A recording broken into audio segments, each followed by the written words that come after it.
करण औजला आज Punjabi music industry का global face बन चुके हैं, लेकिन इस सक्सेस के पीछे एक ऐसी रियलिटी है जो उतनी ग्लैमरस नहीं है। कनाडा में उनके घर के बाहर कई बार गन शॉट्स हुए, उनको मल्टीपल डेथ थ्रेट्स मिले और गैंग्स के साथ कंट्रोवर्सीज ने उनकी जिंदगी को हमेशा डेंजर में रखा। इसी वजह से उनको अपना घर, अपना शहर छोड़कर दुबई शिफ्ट होना पड़ा और फिर भी उनका करियर न सिर्फ बचा बल्कि रिकॉर्ड ब्रेकिंग लेवल पर एक्सप्लोड कर गया। करण औजला पर ये डिटेल्ड केस स्टडी बनाते हुए, उनकी कंट्रोवर्सीज और डिसीजंस को एनालाइज करते हुए मुझे कुछ ऐसी चीजें समझ आई जो शायद आपने कभी पहले नोटिस नहीं की होंगी। और इस वीडियो के एंड तक आपका पर्सपेक्टिव टुवर्ड्स करण औजला और पूरी पंजाबी म्यूजिक इंडस्ट्री बिल्कुल बदल चुका होगा। जसकरण सिंह औजला एक करण औजला का बर्थ 1997 में लुधियाना पंजाब में हुआ था। एक आम मिडिल क्लास फैमिली जहां ज्यादा रिसोर्सेस नहीं थे, लेकिन एक छुपा हुआ टैलेंट जरूर था। बट अनफॉर्चुनेटली करण के पेरेंट्स उनके चाइल्डहुड में ही गुजर गए थे। उस टाइम उनकी एज सिर्फ 9 साल थी और इसी वजह से उनकी अपब्रिंगिंग उनकी सिस्टर्स ने की। ये ट्रेजेडी उनकी लाइफ का सबसे बड़ा टर्निंग पॉइंट थी। नॉर्मल बचपन की तरह स्कूल, मस्ती या केयरफ्री लाइफ उनके लिए कभी ऑप्शन थी ही नहीं। सोचो, एक लड़का जिसने अपने पेरेंट्स को बचपन में ही खो दिया हो, उसका पर्सपेक्टिव टुवर्ड्स लाइफ और दुनिया कितना अलग होगा। करण ने 14 साल की एज से ही लिखना शुरू कर दिया था। अब सवाल ये है कि एक गांव का लड़का जिसने कभी स्टेज पे प्रॉपर्ली परफॉर्म नहीं किया, कैसे इंडस्ट्री के सबसे बड़े नामों तक पहुंचता है। बचपन के स्ट्रगल के बाद करण ने कनाडा माइग्रेट करने का डिसीजन लिया, जहां एक तरफ एक नई दुनिया थी, अपॉर्चुनिटीज थी और दूसरी तरफ एक अजीब सी कल्चरल डिस्प्लेसमेंट। ना अपना गांव, ना अपने दोस्त। लेकिन यहीं पे उनका पहला ब्रेक आता है। करण ने लिरिक्स लिखना शुरू किए और उन्होंने एक फेमस पंजाबी सिंगर जस्सी गिल के लिए गाना लिखा, रेंज। गाना हिट नहीं हुआ, लेकिन एक चीज क्लियर हो गई, करण के पास एक अलग ही राइटिंग स्टाइल था। उनकी राइटिंग रॉ थी, रियल थी और रिलेटेबल थी और इसी वजह से इंडस्ट्री के बड़े नाम जैसे दीप जंडू, एली मंगत और मनकीरत औलंक उनसे मिले। लेकिन एक राइटर होने का एक बड़ा प्रॉब्लम था, कोई करण औजला का नाम नहीं जानता था। इंडस्ट्री के सबसे बड़े हिट्स लिखने के बावजूद उन्हें सिर्फ एक गोस्ट राइटर माना जा रहा था। और यहीं से शुरू होता है एक ऐसा कॉन्फ्लिक्ट जहां करण डिसाइड करते हैं कि वो खुद अपनी आवाज बनेंगे। 2016-17 के आसपास करण औजला ने डिसाइड किया कि अब उन्हें सिर्फ लिरिक्स नहीं लिखने, उन्हें खुद स्टेज पर आना है। उनका पहला प्रॉपर ट्रैक आया प्रॉपर्टी ऑफ पंजाब और उसने डिसेंट रिस्पॉन्स लाया। लेकिन असली धमाका तब हुआ जब उन्होंने दीप जंडू के साथ कोलैब किया। सॉन्ग्स जैसे डोंट वरी और हिंट ने उन्हें ओवरनाइट स्टार बना दिया। फैंस को एक चीज इंस्टेंटली कनेक्ट हुई, करण कभी भी ओवरली कमर्शियल नहीं लगते थे, एक रॉ ऑथेंटिसिटी थी जो उन्हें अलग बनाती थी। लेकिन जितना ज्यादा आप फेमस होते हो, उतना ही ज्यादा कंट्रोवर्सीज आपको घेरने लगती हैं और यही करण के साथ भी हुआ।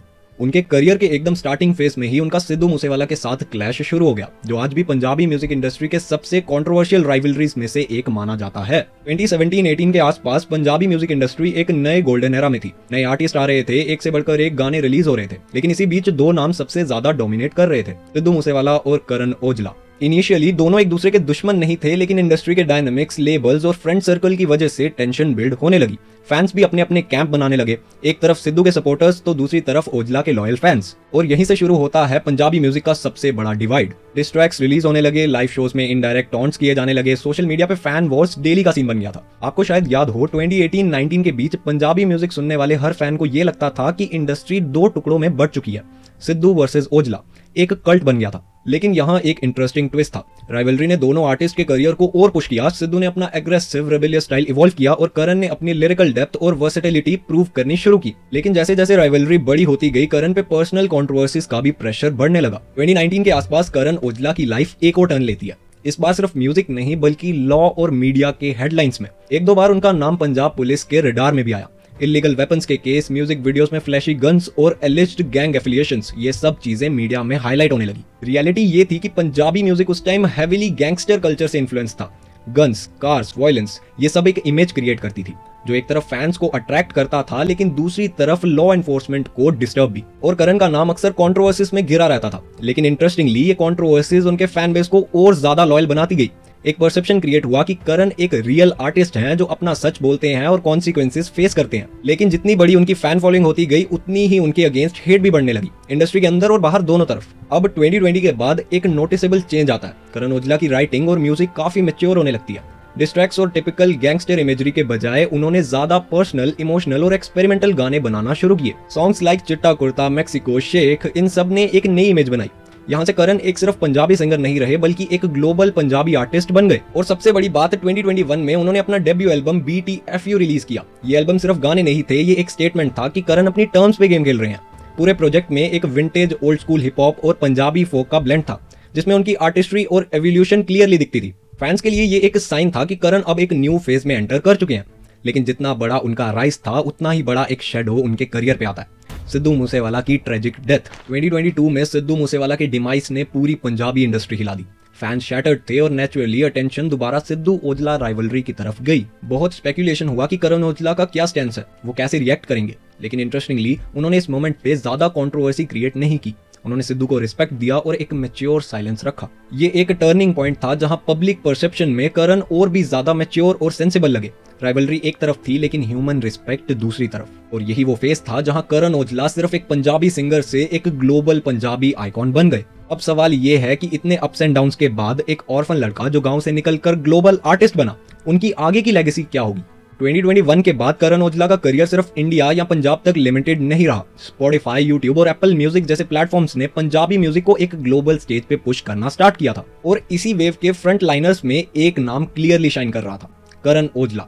उनके गाने कनाडा, यूके और यूएस के देसी डायस्पोरा में वायरल होते गए। क्लब्स, फेस्टिवल्स और वेडिंग्स में पंजाबी बीट्स एक स्टेपल बन गई। और ओजला के लिरिकल स्टाइल ने एक यूनिक फ्लेवर दिया जो सिद्धू के बाद सबसे ज्यादा डिमांड में था। ये वो फेज था जहां करण ओजला ने अपने म्यूजिक में वेस्टर्न प्रोडक्शन टेक्निक्स और पंजाबी फोक रूट्स को ब्लेंड किया। Facts, you know what I mean, take it easy जैसे ट्रैक्स सिर्फ गाने नहीं थे, ये एक प्रूफ थे कि पंजाबी म्यूजिक बॉलीवुड या मेन स्ट्रीम हिंदी पॉप से अलग अपना एक इंडिपेंडेंट एम्पायर बना रहा है। और सबसे बड़ा मोमेंट तब आया जब करण ओजला ने इक्की सिंह जैसे ग्लोबल प्रोड्यूसर्स के साथ कोलैबोरेट किया। करण अपना साउंड टोरंटो, एलए, लंदन के स्टैंडर्ड पे ले गए। ये वो स्टेप था जहां उन्होंने अपने आप को एक इंटरनेशनल पंजाबी आर्टिस्ट बना दिया। लेकिन स्टारडम के साथ एक दूसरा लेयर भी आया, पब्लिक स्क्रूटनी। करण ओजला के गाने और उनकी लाइफस्टाइल इमेज अक्सर गन्स, लग्जरी कार्स और गैंगस्टर रेफरेंस के अराउंड घूमती थी। फैंस के लिए ये एक एस्पिरेशनल आइडेंटिटी थी, लेकिन क्रिटिक्स के लिए ये थोड़ा प्रॉब्लमेटिक था। मीडिया अक्सर ये नैरेटिव पुश करता रहा कि पंजाबी म्यूजिक गैंगस्टर ग्लोरिफिकेशन पे ज्यादा डिपेंड हो गया है। और नेचुरली ओजला का नाम अक्सर इस डिबेट में उठता था। लेकिन इंटरेस्टिंगली जितना क्रिटिसिज्म उन्हें मिलता, उनका फैन बेस उतना ही लॉयल और डिफेंसिव बन जाता।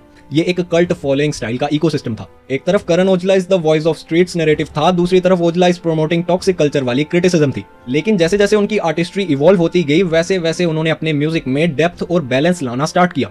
यही रीजन है कि आज करण ओजला एक गैंगस्टर रैपर की इमेज में नहीं अटके, उन्हें एक कंप्लीट आर्टिस्ट माना जाता है। आज जब हम पंजाबी म्यूजिक के एवोल्यूशन को देखते हैं तो तीन बड़े नाम हमेशा ऊपर आते हैं, बोहेमिया, सिद्धू मूसेवाला और करण ओजला। बोहेमिया ने रैप इंट्रोड्यूस किया, सिद्धू ने रेबेलियस स्टोरी टेलिंग और पॉलिटिकल अंडरटोन दिया, और करण ओजला ने लिरिकल वर्सेटिलिटी और ग्लोबल क्रॉसओवर का ब्रिज बनाया। यही उनका लेगेसी पॉइंट है। और सबसे इंटरेस्टिंग चीज ये है कि करण ओजला की जर्नी एक अंडरडॉग की तरह फ्रेम होती है।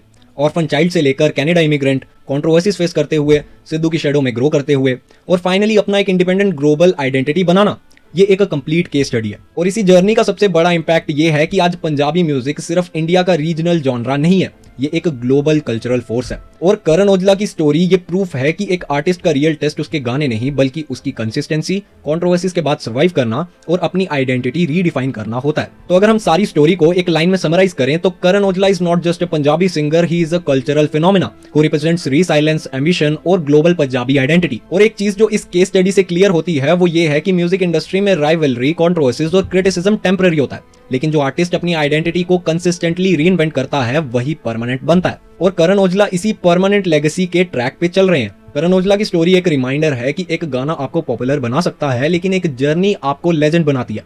और इस जर्नी ने हमें एक ऐसा आर्टिस्ट दिया है जिसका नाम पंजाबी म्यूजिक की हिस्ट्री में हमेशा लिखा जाएगा।